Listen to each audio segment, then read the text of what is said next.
नमस्कार मंडळी, चला तर मग आज आपण बनवूया जिरा दाल। एक छान मीडियम साईजचा गंज घ्यायचा आहे। त्याच्यामध्ये थोडंसं तेल गरम करायचं आहे। त्याच्यानंतर जिरा आपल्याला भरपूर टाकायचं कारण की आपण जिरा दाल बनवतो आहे। तर 1 ते 2 चमचे छान जिरा टाकायचं आहे त्यामध्ये आणि जिऱ्याला छान तडतडू द्यायचं आहे, जसं मोहरी तडतडीत देतो आपण तसं। पण यामध्ये आपल्याला मोहरी टाकायची नाही आहे, आपण जिरा दाल बनवतो आहे। आता जिरा छान तडतडलेलं आहे। अर्धा चमचा हिंग घालायचा आहे। आपण त्यामध्ये लसणाच्या बारीक केलेल्या पाकळ्या टाकणार आहोत आणि आपण छान जे वरण आहे ते आता आपण या फोडणीमध्ये टाकणार आहोत।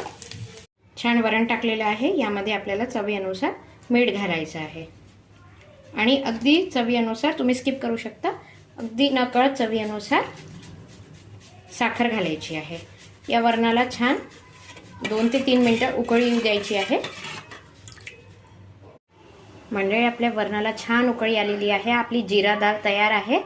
माझ्या चॅनलवर नवीन असाल नक्की सबस्क्राइब करा। माझ्या चॅनलचं नाव एव्हरीथिंग इज हिअर आहे। लाईक करा, कमेंट करा। थँक्यू।